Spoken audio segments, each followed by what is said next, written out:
coming at you from C2E2 here in Chicago, Illinois, my hometown. And I wanted to welcome Chris Stepchuk from Vancouver, British Columbia, up in Canada. He is the owner of Fusion Fight Gear.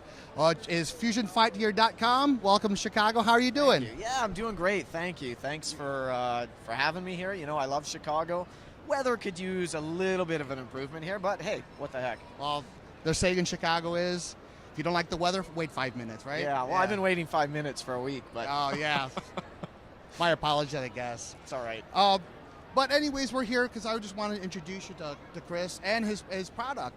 He has a great line of gear for men, women, and children, and we're going to talk a little bit about today's show and just get to know him a little bit better. So why don't you tell us a little bit about yourself? I know you are a martial artist yourself, so why don't you give us a little bit of a background here? Sure, yeah. So I started martial arts back in about 1995. I saw UFC number 3. That was the first one that I watched, and Royce Gracie, the skinny little Brazilian kid, tapped out Big Dan Severn, I don't know if you remember that, with the triangle choke, and I loved it. I fell in love. I said, man, I want to learn how to do that. And at the time, you know, I grew up in Edmonton, Alberta. There wasn't, jiu-jitsu just wasn't a thing. There was no Brazilians there and nobody teaching it. So I joined the local judo club, and they had a really competitive judo club, and I loved that. I did that. And it probably wasn't until like around 2003 that I was surfing through the yellow pages and I finally found a jiu-jitsu school. So I went, started training there, and you know, the rest is kind of history. I've been doing that since, and just finally received my black belt last year. Oh, well, congratulations, Professor. Thank you. So are you a black belt in butt scooting now? Yes, exactly. Oh, okay, that's great. my specialty. Good. That's what Brazilian Jiu-Jitsu is, right, guys? That's no right. takedowns, just butt scooting. Exactly. All right. So why don't you give us a little bit of the history of Fusion Fight Gear itself? I know that this is a great gear line, and it's very unique in a lot of different ways. And I've seen other companies do gear like this, but there is a big difference for you, right? Yeah, so everything we do is authentic and officially licensed. That's the big difference. So when we kind of saw this thing starting out, we saw a lot of people doing kind of knockoff Superman, Batman, Star Wars, all these things. And my background is in the toy business. I worked in there for about 20 years. So I had a lot of connections within that world. And we just kind of married the two together. You know, we came up with the idea about 5 years ago. It took us about 2 years to put it all together, sign all the licensing agreements, do all that, find the factories. And the first one that we actually wanted to do, I just wanted for myself. I wanted a Star Trek red rash guard like I saw in the original classic series. Big Star Trek fan. Oh, you must have got tapped out at red shirts, right? Yeah, exactly. They don't do too well, typically. But, you know, I was getting tapped out a lot. I still do, so adds to the fun of it. And so Star Trek was the first one we did. And then we did Street Fighter, and then we got into Batman and Ninja Turtles and kind of all the different licenses that you see here now. Over time, we've accumulated them and come out with different product lines, men's, and now we do women's product and kids product and gis and shorts and pretty much the whole gambit. So that's kind of our story. Awesome. Well, why don't you show us some of your some of what you have to offer and a little bit about everything here. Sure. Pretty much our most popular model has always been the Killing Joke, the Batman. Everyone loves the Joker. We've done that in rash guards and gis and shorts and spats. Consistently been one of our top sellers. Bloodsport has been really popular. Everyone loves Van Damme. And you notice, you know, Joel and I were really children of the 80s, so a lot of our licenses are very retro to us, things that we grew up with. Mortal Kombat, of course, we grew up playing that video game. Things like Army of Darkness, Star Trek, He-Man. Recently came out with Aquaman, actually. Surprisingly, you know, he was the goofiest character on Super Friends back in the day, but everyone likes him now. Jason Momoa, he's in the new Justice League movie and has his own movie, so yeah. Just a little question for you with the this Aquaman rash guard. Does it allow you to talk to fish? We can't promise anything.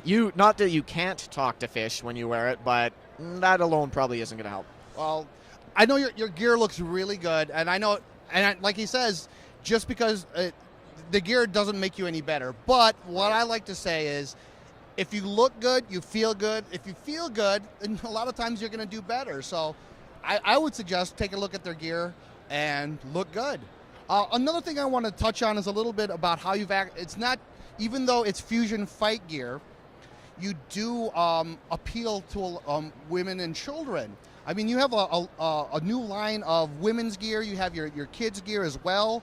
Why don't you talk a little bit about that? Sure. Well, you know, as a parent myself, obviously, I've got a 9-year-old daughter, so having cool kids gear is really important. I have to have cool kids gear, otherwise my daughter will probably disown me. So, and we just saw the real growth in kids. You go to a tournament now, and there's more kids than adults even. Women are obviously getting into sport in a big way. And you know, our gear, we make it so that it's not just for jiu-jitsu. Yeah, it's built to, you know, the spec for grappling, so it won't rip or anything like that, but you can also use it for yoga, or people wear it for CrossFit or cycling, or you know, wearing to the gym or running. So we've really made it kind of cross-sectional and not specifically only for jiu-jitsu. You know, I love seeing their gear. Sometimes I've seen their gear, obviously outside of the grappling and MMA world, and it's great to see that sort of stuff. Me as a big nerd, it's actually pretty cool. So, one thing I wanted to ask you, Professor, is maybe you can help me with something here. I know, again, you just got your black belt. I'd love to get your opinion and maybe get some technique from you. Maybe you can help me escape the Mataleo, the rear naked choke a little bit. You think you can help me out with that? Yeah, I think we can come up with something for that. All right, I think what we're going to do is we have a jump cut coming up. So from the magic of editing, we'll just get right into it. Ready? I wonder how that turned out in editing. Probably looked pretty cool, right? All right. Well, now the technique portion of our little segment. And again, a little product placement here. I'm looking really nice in one of their fusion gis. This is their Street Fighter line. Do you still have these available or no? We still do have some the Ryu ones left. Yeah, Ryu and Blanca we did. Yeah, those are really awesome gis. Really awesome gis, really stylish. I was just had an instructor who is a big nerd as well say how cool it looked the other day. So it's very nice. And then obviously we have Commander Spock here with Mr. Spock with his blue medical and science team uniform. You got it. So the technique we're going to be working on today is we're going to work on a rear naked choke Mataleo escape. Okay. So what we're going to do is Professor Chris here, because again he's a black belt. So Professor Chris is going to show us a little bit about some of the nuances of how to get out of the rear naked choke. Okay. So let's just get started. So as he come in, I'm just going to go for my basic rear naked choke. And ready? So I'm going to come in here. I know it's a little hard with the mic.